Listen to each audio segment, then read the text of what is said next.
Hey there. If you've ever thought, why does no one talk about what transition out of active duty life is actually like, you're in the right place.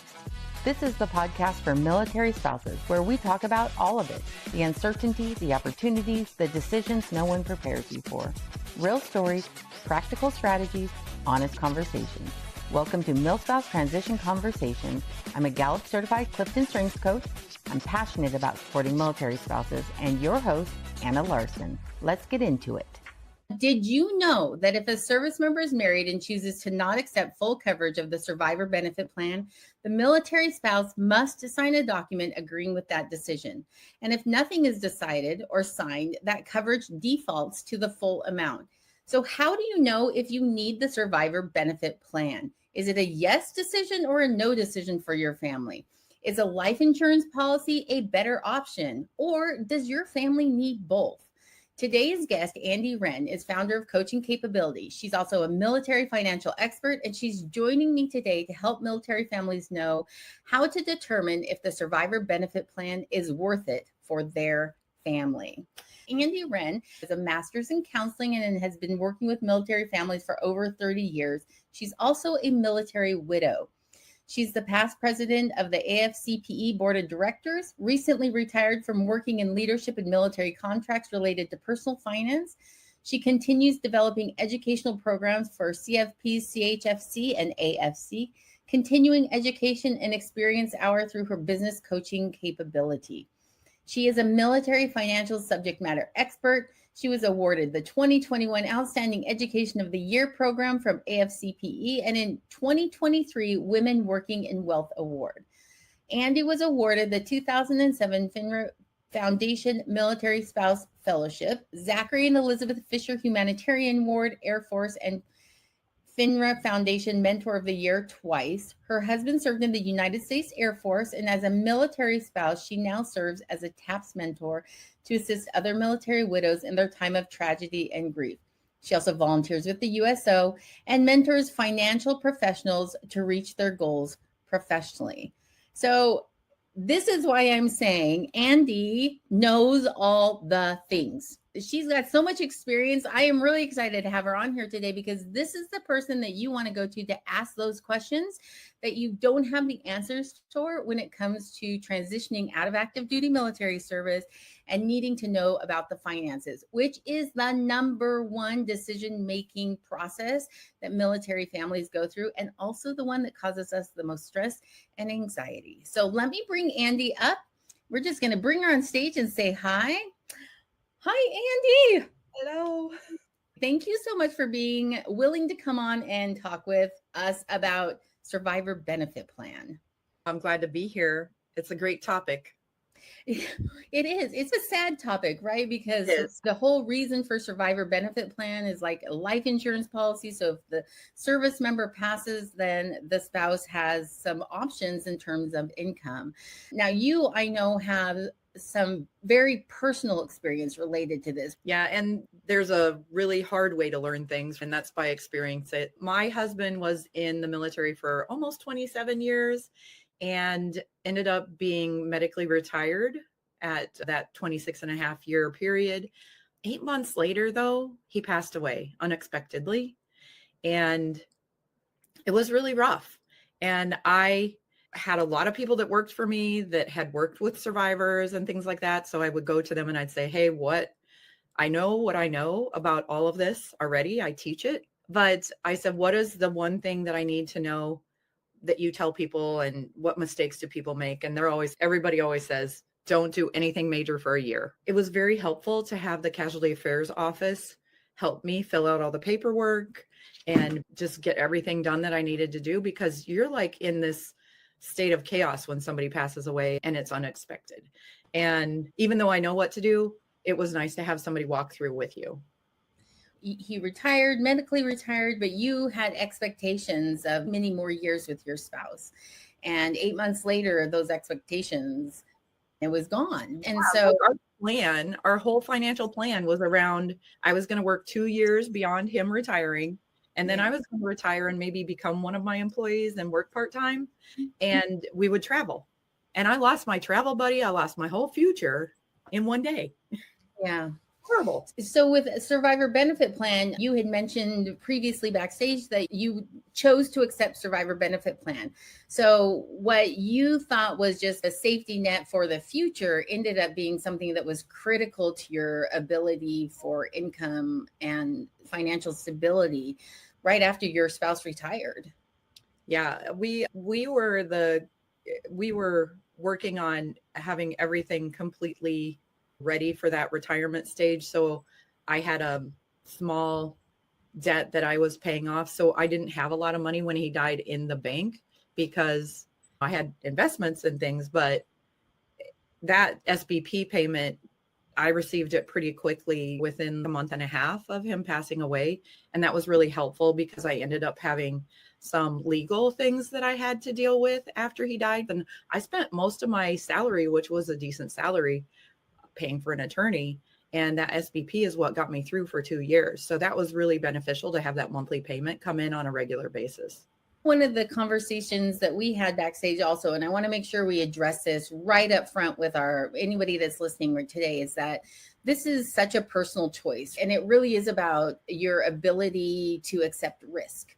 Now, you didn't know your spouse was going to pass away. Nobody knows what that future holds. And so what we are not saying right now is everybody should take SBP because this could happen to you. That is not what this conversation is about. It's more about Andi and her spouse had made sure that they were set up for the future, but the future happened a lot sooner than they expected. So it is about making sure that your family makes the right choice, whether it be SBP or life insurance or something else, thinking in terms of what type of risk you're willing to accept for your financial choices. And part of our calculations, like I let him go to the transition classes and do the calculations with the professionals there. And he got to decide, hey, does this make, and he was like, he came home and he went, because he's heard me talk about it before. I never pressured him. And he was like, why would people not take this? It doesn't make sense to not take it. Because when he did the math, if we paid in that full 30 years, it would have only taken 2.5 to 3 years max to get that payment back that we put in. And that to him made sense because being a couple years apart in age, we were 5 years apart. Typically, your life expectancy is, I was definitely going to live 5 years longer than him. So that would even help in that situation. Plus the investments that we had and life insurance or whatever we happen to have, right? That all adds to it. But it's really something that you need to personally look at yourself. I agree with that. So when we are looking at SBP, the first question I have for you really circles around what the conversation we're having now, which is how can a family weigh the benefits of SBP against the costs that it is to determine if it's worth it? What do they need to actually be looking at to say this is worth it for me? Oh, that's a good question. All of it is based on rank. And it's a percentage, right? It's going to be a percentage that comes out of that retirement paycheck. It's not very much in the scheme of things, especially if somebody's going to go on and have another career. But for those, like my husband was not going on to another career, that was just part of his pay. But that 6% to us was worth it to have a steady income for the rest of my life, no matter how long that is. If I live 5 years, great. If I live 45 years, because I was 48 when he passed away. That's a long time for my life expectancy to be receiving a monthly paycheck. I want to pull these calculators up because there's some things that the defense actuary, and let me take down this banner too so people can actually see what we're sharing here. So the defense actuary, and I put the link down here, and this will all be linked in the show notes and in the YouTube show notes as well so that you can go straight to this site. But there's 4 different calculators that the defense actuary provides for people to look at. The premium calculator, which is going to tell you what that dollar amount is based on the coverage that you select and the amount it's going to take out of basically retirement pay. And then there's the probability calculator. And I thought this one was interesting because you input all your own numbers, and this is just a tool. This is not saying any way, one way or another, but it shows based on health factors, age factors, that kind of thing.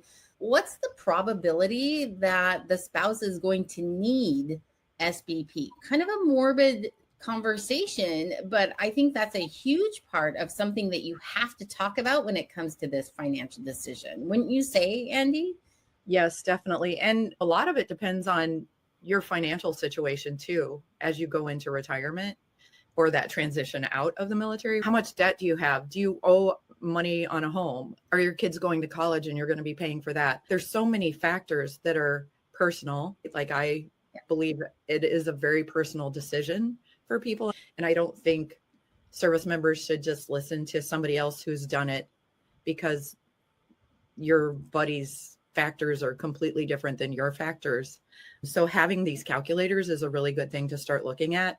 I also believe that the financial professionals on the installation are a really good resource. They're free. Many of them are certified financial planners, chartered financial consultants, and accredited financial counselors. There's some that are working in the Readiness Center, financial readiness, and then there's personal financial counselors that work active duty bases and National Guard and Reserve. And they can help people understand all the pieces of the calculators too, and really pull together the whole financial picture. I know a lot of people don't know, how big of a house am I going to buy? Am I going to have a huge mortgage? Am I not going to have a huge mortgage? And we planned way ahead for that. We paid cash for our house so that we didn't have a house payment and we could easily live on that retirement pay. So it was very beneficial for us to go through and do this to see what we needed and what we could live on and how that would impact our future. Let's jump to that last calculator there, SBP insurance. This shows how it compares to purchasing a term life insurance policy. And again, you're inputting all your own numbers, so you can mess around with the numbers to see what might make sense for your family in that sense. But one of the big questions that comes up all the time is, should I do SBP or should we have life insurance? When they're comparing these alternative options or the decision to get both, because you're not limited to one or the other, right?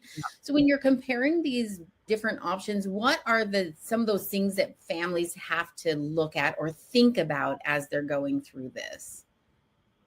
Okay, so a couple things to think about are the health of the service member. With a medical retirement, certain medical retirees can get a 2-year extension on their SGLI for free. That can be really beneficial for somebody who might be in such a physical condition that it's hard for them to get a life insurance policy, a term policy, or I shouldn't say can't get one, but it would be very costly to have one if you have a lot of medical conditions. I know a lot of people who suggest getting, before you get your medical ratings, get your term policy then, before all of that stuff is documented, so that you can have a cheaper term policy. But that medical conditions, what kind of financial situation are you in?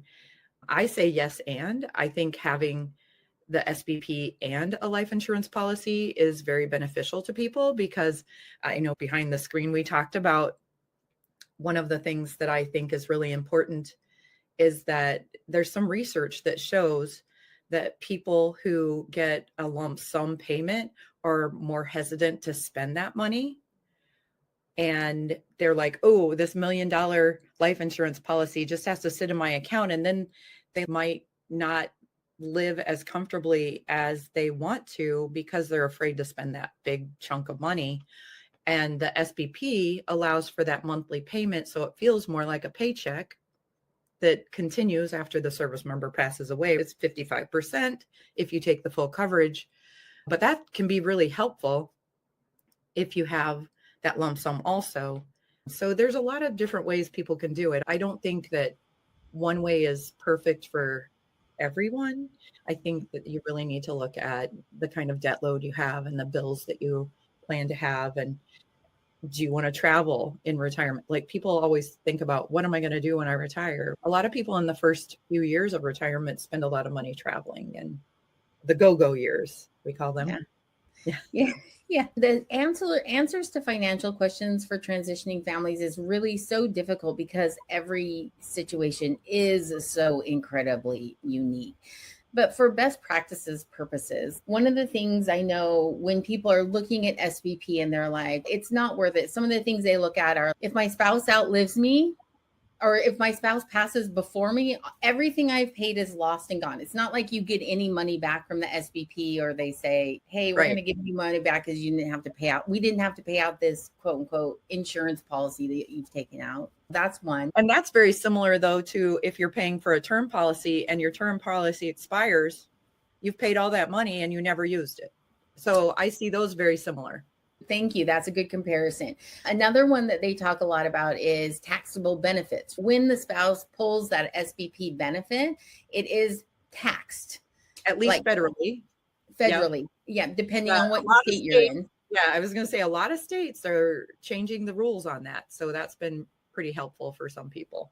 I bring that up only to make sure people understand, like, that does change the value a little bit of what the SBP is when you are finally drawing it, if you end up doing that. Now, the idea would be similar to other incomes, right? If you're drawing income later in life, your tax liability is hopefully much lower than if you're in the prime of your youth, like we are. The third consideration that I hear for people really not wanting to do SBP, or thinking that SBP isn't maybe the best option, or one of the trade-offs, I guess we could call it, is that there's a limited ROI. It's not an investment portal. You can't grow your investment. They're not putting it in some other fund that's going to give you a percentage back at the end of the year that you could potentially grow if you put it in like a stock or a bond or something like that, depending on your risk. What would you say for that one? Well, I was going to say, so one of the nice things about SBP is that it doesn't count towards your Social Security. So if I decide as a widow to take my late husband's Social Security at 60, because you can do that as a widow, and then I let mine grow till I'm 70 because we had very similar income levels, might be a benefit to do that.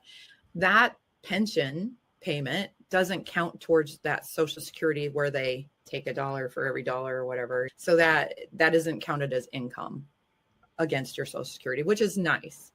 People who do have the SBP and then maybe they have some other small income or other income, that payment allows them to have more flexibility to put more towards their retirement investments too.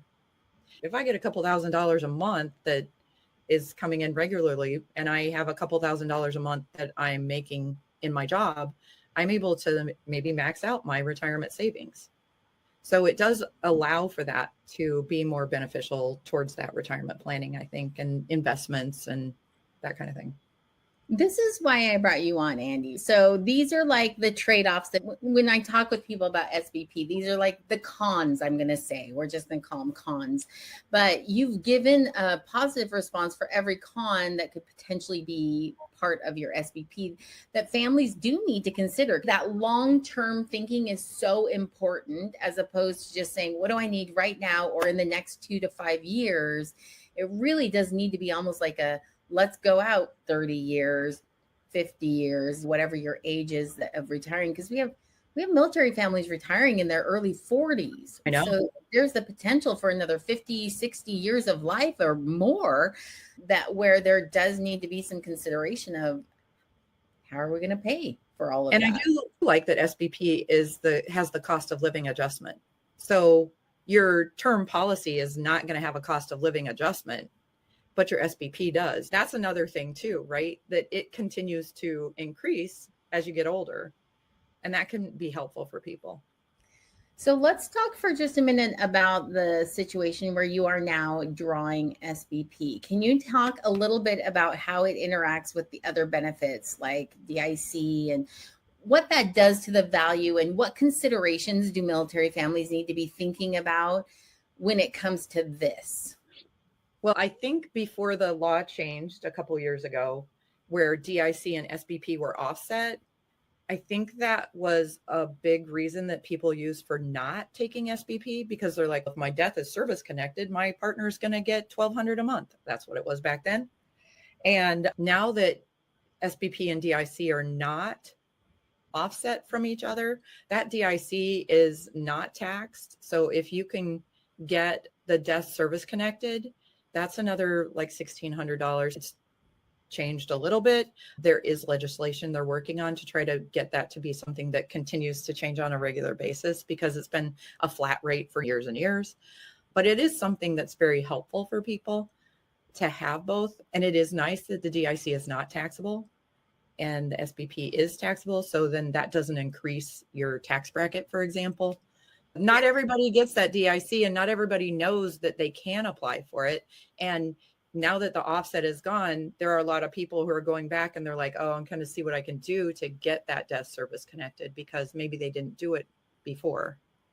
And I believe with that change, they opened up SBP enrollment again to kind of allow for people to have that option, where they made a different choice because the laws were different when they decided on SBP or not. Yeah, so, and those open enrollment windows don't happen very often. And that was beneficial for some people who may even have gotten married since they divorced or married and things like that. And they're like, oh, hey, I think I'm going to take this now. So it could have been a very big benefit for them. And a lot of people were complaining that they had to make the back pay for that, but it could very well be worth it though, if you crunch the numbers. So if we summed this up, then if we're summing up this conversation a little bit, what are the key points the families need to say? Here's the key points that we need to look at to assess the value of SBP for us. One can be the age of your children, because the children SBP, super low cost. And the spousal SBP is a little bit higher. Here's one of the things that people say, I'm just going to get a life insurance policy. And then they'll not take the money that would have been used for the SBP and then actually invested it. They're like, I'll just invest, but they don't do it. They use it for their mortgage or a car or vacations or whatever. And so thinking about how you handle money can be very important too. So if you have a really good grasp on your finances and you know where your money goes, you know where you want it to go, you know what your plans are for the future, it's a lot easier to make that SBP decision.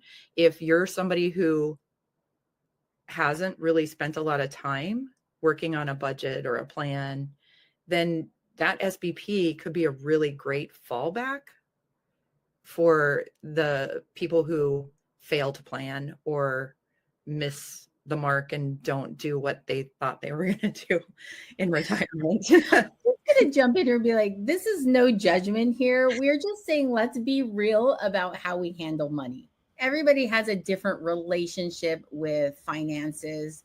I avoid them like the plague, right? I'm the one who at the end of every month, I actually literally have to schedule out, these are my 2 hours to do my monthly business finance stuff that I have to do. And I dread it. I don't have that positive, I love talking about money kind of relationship. So knowing that, it's important to factor our mindset about money into our decision about SBP. I think that's a really key point. And to remember, it's not just the service member's mindset, right? Because it's the spouse that would be receiving the benefit that would be then having to utilize that benefit in the best way possible for their family. So that's a really big conversation. If you're getting this payment, how can you make it stretch? How could you make it work for our family? What bills would you have to be considering that you're paying for? And thinking about age of children, are they in college? What other expenses do we have? Do we have a mortgage? Is this house something I would keep if I lost my spouse? Those kinds of questions are big, long-term thinking questions you have to have when you go through the transition process, even if you don't want to. I see SBP is a little bit like a set it and forget it plan for the future, right? You get signed up, they take the percentage, it happens for 30 years if you live that long. And then when that person passes away, the partner gets that money. And it's when people do their retirement investments, some people are more involved in their retirement investments and others are like, I'm going to pick this life cycle fund and I'm going to just keep putting money in there all the time until I'm not working anymore. Yeah. So as someone who is a military family finance expert, when people come to you about SBP, you essentially go through this whole process, this conversation we've had today with them, looking at all those individual little parts and pieces, and then determining based on the way they handle money, what investments they already have, what their debt income ratio looks like all of those things. That's how you would tell them then to make the decision, right? I think most of us in the field will help them understand where they are and then learn about where they want to be. And then it's not our job to tell them what to do.